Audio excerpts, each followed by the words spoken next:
Welcome to the Search Bar, where we're discussing the rise of e-commerce and generative AI platforms, or in other words, agentic commerce. So recently, Walmart and OpenAI announced a partnership that's going to allow users to shop for products directly in ChatGPT. And similarly, OpenAI has announced partnerships with Shopify, which we predicted a while ago, and with Stripe.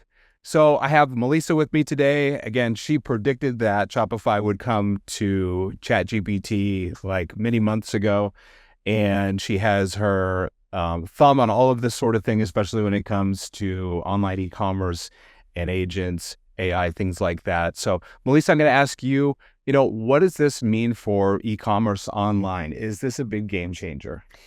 Yeah, it is quite the question on everybody's mind right now. And I would say my answer is not yet. I think what OpenAI is doing is hedging its bets against where everything will be going and developing in the future, expecting so many more users and consumers to gravitate over to their platform. And they're not the only ones making this type of bet. Google has also penned in their signature with their partnership with PayPal, and so you can see both of those bigger companies are taking a step towards those agentic promises that they kind of already said would happen when they first came up with their LLM. Say, this is the future of what it will be. You would be able to, plan a vacation and when you've decided what flight and vacation package that you wanted, you could, an agent could just buy it for you. Well, for that future to actually become a reality, you have to have these steps that they're taking to get towards that. And I would say what I have seen is that OpenAI's model is taking a little bit more of a punch to the gut in getting users to get to that behavior faster than Google has been. Google's being a little bit more hesitant and a little bit slow to roll in that game, which I think is good. I think, both approaches have their pros and cons in how fast you get to that with consumers. But ultimately, I say my answer is for right now, it's not going to be big news or big changes until they start to get more consumers to get into their platforms and making a difference in using LLMs to actually search like a traditional search behavior, rather than just kind of playing around with it. And honestly, the number one thing that people are using LLMs right now for is to create things. Can you write this essay for me? Can you write an email for me? Can you take what I've already written, make it sound more professional? Can you generate images for me? Those are the types of things right now that's the primary use case of LLMs. Yeah, and people use it obviously a lot for just answering quick questions Yep. and things like that when they have an inquiry. But I can see how this would be really handy. So especially if you're looking for like a birthday gift Yeah. for a nephew that's 15 years old and you don't really know what to get a teenage Yep. boy for his birthday, and you say, hey, here's some information about him. What do you think he would Yep. like? And it serves you up, 3 different options. You're like, that sounds great. And you just click to buy. Yeah, that's actually where the next portion, besides creation, like using LLMs to help you create or generate, optimize things you already have. The other like secondary most use case with LLMs is comparative shopping or gift buying and whatnot. It is that like, what is the best? Because we expect LLMs, similar to like what Google has always done, is to look at the entire digital ecosphere and then from there give us a sense of what is happening all across the world, so that we know, what our best options are. And so, yes, that is another place, which is why they're doubling down, particularly OpenAI is doubling down in the commerce realm.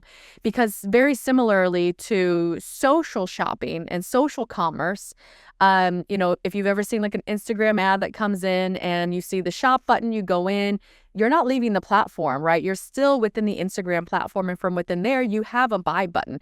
And now all of that processes within, the traditional merchant.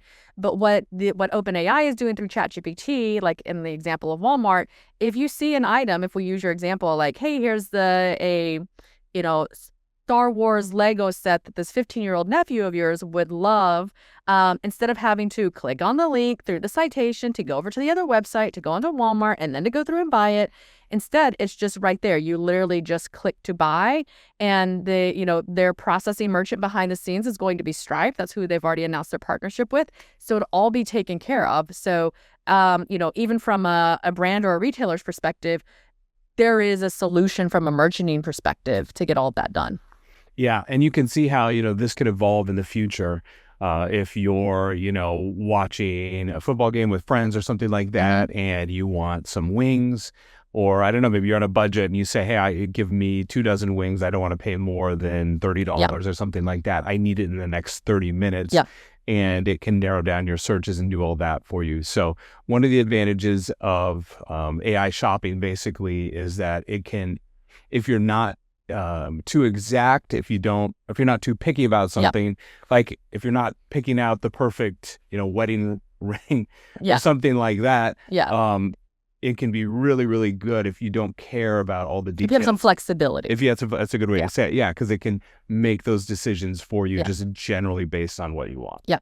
Yeah. So that'll be interesting. And it's also, AI has kind of brought some of the website experience into its platform. I mean, Google's been kind of doing that for years, but this isn't something that just hasn't existed. It's only existed, on websites or apps or something like that. So that's something else it's bringing in that hasn't been there before. And what I see these platforms doing, like OpenAI, is they've seen the success of a social platform. They've seen the success of keeping the users ingrained within your own platform. I mean, Google does the same thing. Yep. Google keeps you with their browser, Chrome, and then with their service of Google itself as a way to give you results of things as a search engine. They're keeping you within the platform of Google. And so it gives them a lot of advantages from an ad side of things. Social platforms have had a lot of success with that same thing. They keep their users engaged. They keep them, watching their, everything that comes in within their feeds. The algorithms are personalized to them. As whereas search engines, the algorithms aren't so much personalized to each person.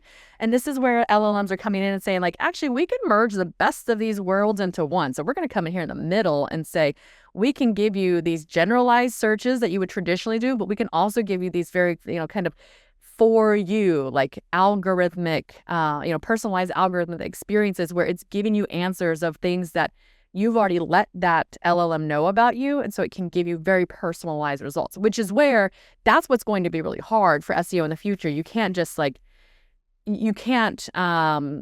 optimize for every personalized sense of hyper relevant content that will exist.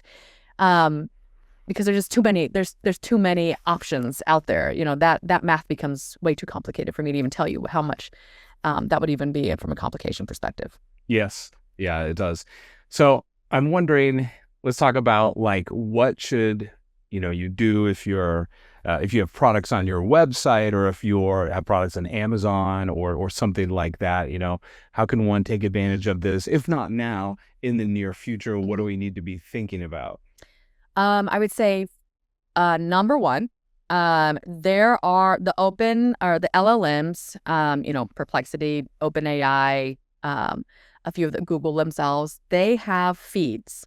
And so if you're a retailer, you're a brand who has your own inventory, you should be looking up from a feed management perspective and, giving access to those different companies to have your feeds. And I will say the thing that's going to win the future is going to be how well detailed all of those feeds are going to be, because that's where all of that hyper relevant, personalized information comes in. Because, like you and I, or you might call something black, where I might call it onyx, or the brand might have named it onyx rather than calling it black. And so, like, having it say, this product is the color onyx, because that's technically what you're calling it for your brand. And then you also say, like, this color, other color references names are, and then you put in black, I don't know, dark as night, you know what I mean? Like, there, you can see how this can go on for different colors of blues, periwinkle, indigo, all of those types of things. So it's going to be, having a very well detailed, like, if there is any option that feed gives you, fill it out. Even if it's going to take you more time, it's going to give you more exposure.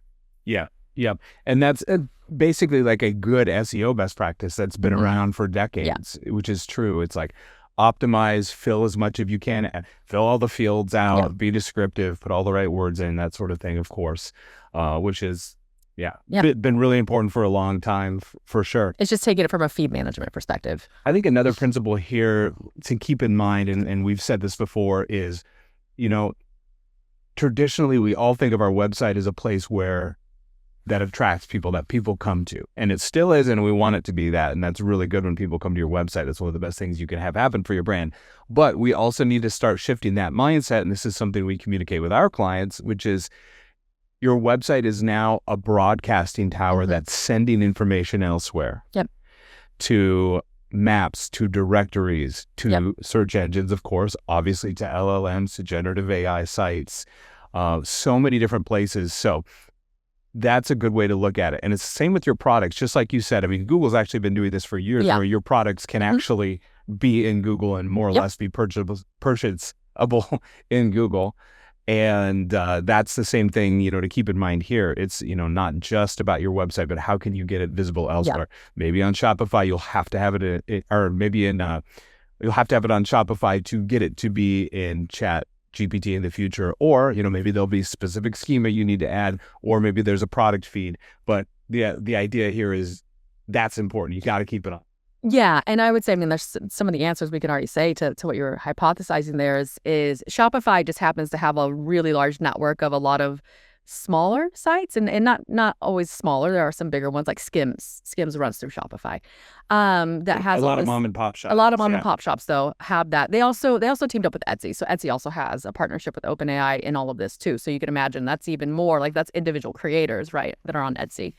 And so it gives them a lot of exposure where a lot of like big brands, retailers haven't maybe necessarily figured out, because there's definitely a lot of other red tape, legal work, just tech that has to be figured out to get all of their inventory within there. But Walmart is the first one that kind of like broke the news this past week, and and lots of CEOs and CMOs are like, wait, what's happening over there? What did Walmart just do?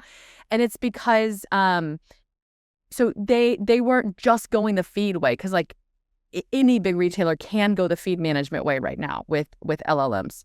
But Walmart did a different approach, which is where they're saying we're actually connecting our inventory in so that you can use that in what OpenAI is calling the instant checkout method directly in those. So I would say if you're a big retailer, you should be potentially talking to an OpenAI rep and saying like, hey, what can we be doing here? Like, let's talk about and negotiate, where are ways in which our inventory and whatnot can be available through instant checkout on OpenAI. It's the type of thing like, it's going to happen in the future. It's going to be bigger. It makes sense to start exploring it, right? Yes. Yep. Really important to do so. Yeah. Awesome. Great information. Thank you for sharing that. And thanks for tuning in today. We appreciate it. Like and subscribe. It really helps our channel. And we'll talk to you next time.